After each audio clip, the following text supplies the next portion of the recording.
সৌজন্যে সাক্ষাৎ করতে ফুরফুরা শরীফে এলেন হুমায়ুন কবির। মুসলিমদের এক কাট্টা হতে দিও না, বিভাজন করে রাখো, এটাই মমতার রাজনৈতিক অভিসন্ধি বলে বললেন হুমায়ুন কবির। প্রথমে ফুরফুরা শরীফের পরিজাদা সাফেরি সিদ্দিকী ও ইব্রাহিম সিদ্দিকীর সঙ্গে দেখা করেন। নৌশাদ সিদ্দিকী ও আব্বাস সিদ্দিকী না থাকায় দেখা হয়নি তাদের সাথে। এরপর বলেন 1 ফেব্রুয়ারি ব্রিগেড সভা, 10 লাখ লোক হবে। 10 ফেব্রুয়ারি বাবরি মসজিদের কাজ শুরু, ব্যাঙ্গালোরের একটি সংস্থাকে দিয়ে তৈরি হবে। আইপ্যাক কাণ্ড নিয়ে বলেন এখনো অনেক কিছু হবে, চোরবৃত্তি যারা করবে তাদের বিরুদ্ধে ব্যবস্থা হবে। ওই দিদি তো আমি নভেম্বরের বিরুদ্ধে বলেছিলাম বলে এইসব প্যাক ফ্যাক কিছু থাকবে না।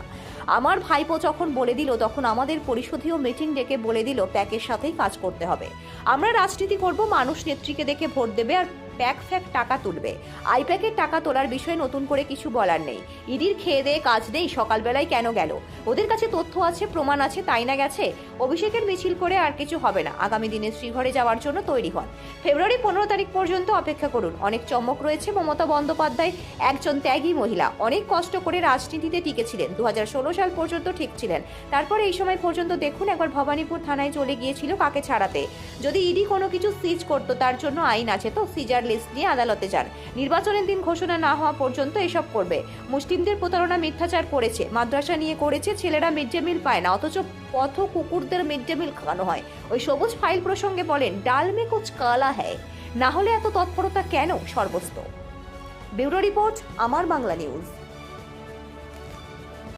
পায় না, অথচ কেন্দ্র সরকারের সাথে কথা বলে রাজ্য সরকার মিড ডে মিল পথ কুকুরকে মিড ডে মিল খাওয়াচ্ছে, অথচ মুসলিম ছেলে মেয়েদের জন্য সেটাও করেনি।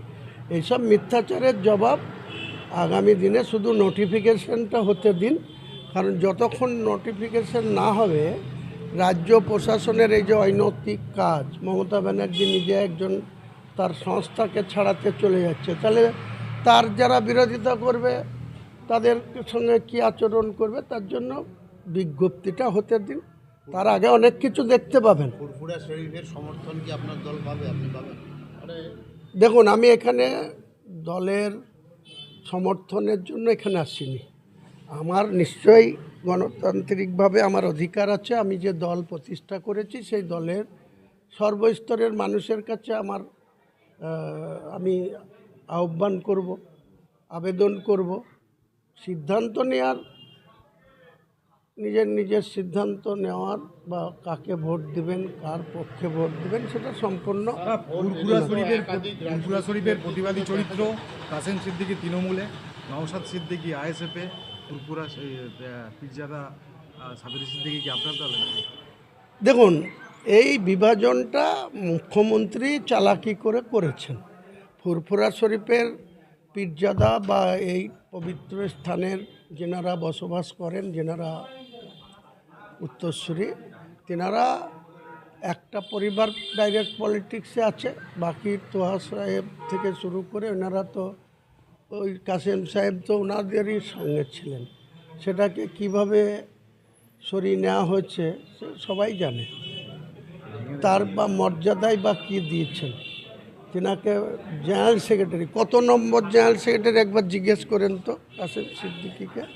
বিভাজনটা উনি করছেন। হ্যাঁ, নিশ্চয়ই। এনার তো চালাকি এটাই যে মুসলিমদের এক কাট্টা হতে দিও না, তাদের বিভাজন করে রাখো, তাদের মধ্যে গণ্ডগোল বাঁধিয়ে রাখো, তাদের মধ্যে।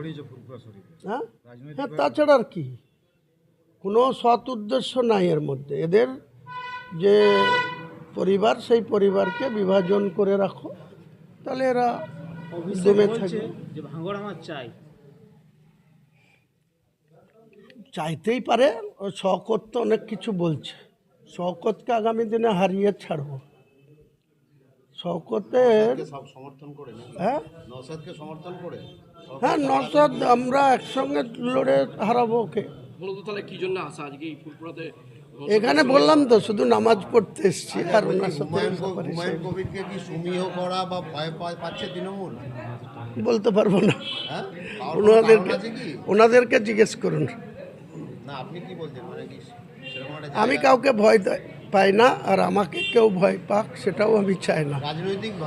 রাজনৈতিকভাবে আমি আমার যে দল করেছি এদেরকে হারানোর জন্য যারা যেসব রাজনৈতিক দলগুলি চায় যে এই অত্যাচারী বা দুর্নীতিগ্রস্ত তৃণমূলের সরকারটার পতন হোক। যে কেউ আমাকে ডাকলে আমি তাদের কাছে যাব, আমি ডাকলে তারা যদি আসে আমার কোনো অমত। আপনি বিজেপির সঙ্গে যাবেন?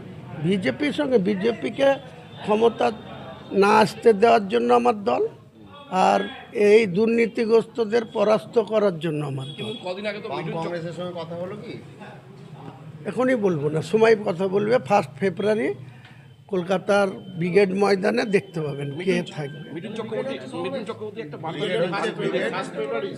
1 ফেব্রুয়ারি রবিবার বেলা 1টার দিকে। হ্যাঁ, হাতে পেয়ে যাব, সব কিছু রেডি আছে, সব কিছু ওই কমপ্লিট আছে। মঙ্গলবারে ওই ডিফেন্সের অফিসার আমাকে একবার ডেকেছেন, সব কিছু আমার সৈয়ব কবির ইউথ প্রেসিডেন্ট স্টেটের, ওকে পাঠিয়েছিলাম, আমার সমস্ত সিগনেচার করে জমা হয়ে গেছে। ওনারা বলেছেন যে ভদ্রলোক একবার আমাদের কাছে আসুন, দেখা করুন, এক কাপ চা খেয়ে যাবেন আর পারমিশন নিয়ে যাবেন। তো আমি তো পারমিশন পেয়েই যাব আশা করছি, আর পেয়ে গেলে 1 ফেব্রুয়ারি দেখা হবে আপনাদের সাথে, গোটা বাংলার মানুষের ব্রিগেড সঙ্গে। আর 12 ফেব্রুয়ারি 10ই ফেব্রুয়ারি মসজিদ।